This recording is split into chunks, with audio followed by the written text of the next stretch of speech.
Our Region's Business is sponsored by PNC for the Achiever in you. Our Region's Business. Innovation, transformation, momentum. Improving our communities and driving technologies that will shape our region for generations. The collaboration that brings vitality, prosperity, and life to living. Stay with us for the coming half hour as we examine in depth our region's business. Now, here's your host, Bill Flanagan. Today on Our Region's Business, what's around the corner at the Pittsburgh International Auto Show? Plus, what's ahead in Harrisburg? We'll find out from House Majority Leader Mike Turzai. But first, what's working in America? And it turns out it's Pittsburgh. Our region is being spotlighted by Politico, the national political journalism organization. Politico's new magazine is showcasing innovative ideas originating across the country, and it's launched the effort with a multi-story profile of Pittsburgh. Blake Hounshell is deputy editor at Politico magazine, and he joins us from Washington, D.C. Welcome, good to have you. Good to be here. Thanks for having me. Yeah, well, I think the big question here in Pittsburgh when your treatment of the region burst on the scene is why us? What led Politico to write about Pittsburgh? Well, you know, I actually grew up in Pittsburgh, and I'm familiar with all the challenges that have faced the Pittsburgh region over the years. And, you know, I saw growing up the mill towns, how devastated they were.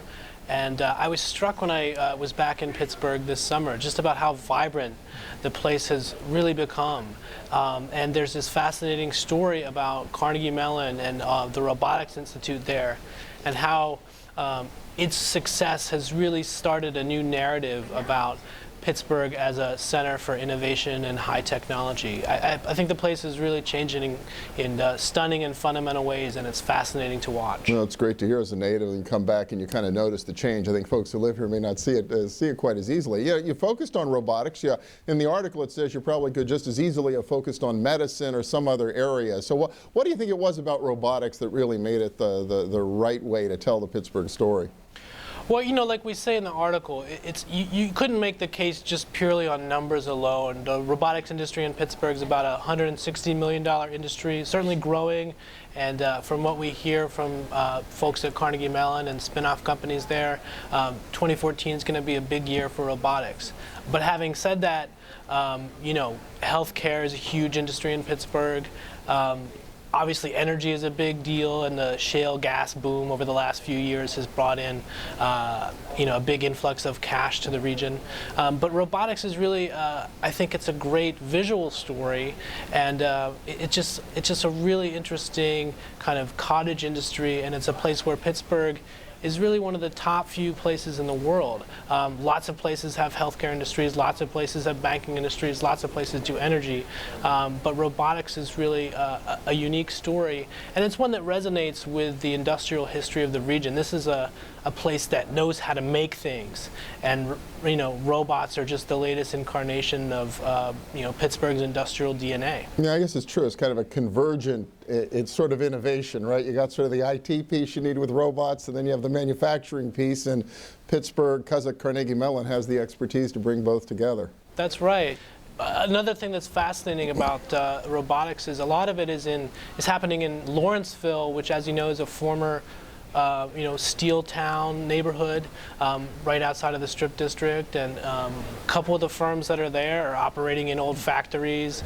The engineering center that's part of the Robotics Institute at CMU is based there, and there's just a lot going on in Lawrenceville specifically, and I love the kind of old industrial reuse story that's happening there in Lawrenceville. Now, as I understand it, this is really the first of a series Politico is going to do on what's working across. We hear so much about what's not working in America. You're really committed to talking about some of the things that are working. What's the rationale behind that? It's exactly as you said it. We do hear a lot about what's not working, and I think there needs to be more focus on what is. People can draw lessons from what others are doing. I know that a lot of cities are really interested in Pittsburgh's reinvention story, and there are people all over the country that read the article and are just really interested in how a place like Pittsburgh didn't become a place like Detroit. I think it's a real testament to the civic leadership there and the network of people that have been working really for decades to turn the place around. Yeah, I should mention it's more than a technology piece that you did. There's a companion piece really on the political environment, the leadership environment, and that seems to be a big part of the Pittsburgh's recipe for success as well. Yeah, absolutely. And the guy who wrote that for us is the politics editor at the Post-Gazette, Jim O'Toole, and he certainly knows his beat. I think it's really interesting the way the changing economics of the region has changed its politics. Pittsburgh used to really be a company town, and a handful of people could get together at the Duquesne Club, smoke some cigars and cut deals and make big sweeping changes to the city's politics and economics. And now there's just a much more diverse array of players. You've got the healthcare folks from UPMC and West Bend Allegheny and Highmark, and then you've got the education community, which overlaps a little bit there, but there's also Carnegie Mellon, Duquesne, lots of new players. You've got the tech industry that's growing.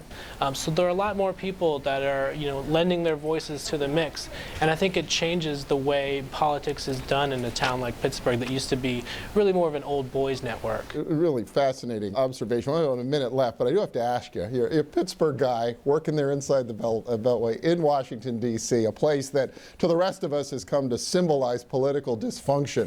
You think there's any lessons Washington, D.C. can learn from places like Pittsburgh? Yeah, absolutely. Pittsburgh is pretty much a one-party town, so I don't think Washington can learn too much from that experience. But I think it's a real testament to how networks of people, from the foundation community to the business community to the political community and the NGO community, can come together to solve problems. And Washington certainly needs a lot more of that spirit. Well, we'd love to see it. Politico.com, they can look for Politico magazine. Fabulous article. Thanks so much for profiling your hometown. Blake Hounshell from Politico, thanks so much. Thank you. Next up, what's next in Harrisburg, making policy and progress in a gubernatorial election year? Stay with us.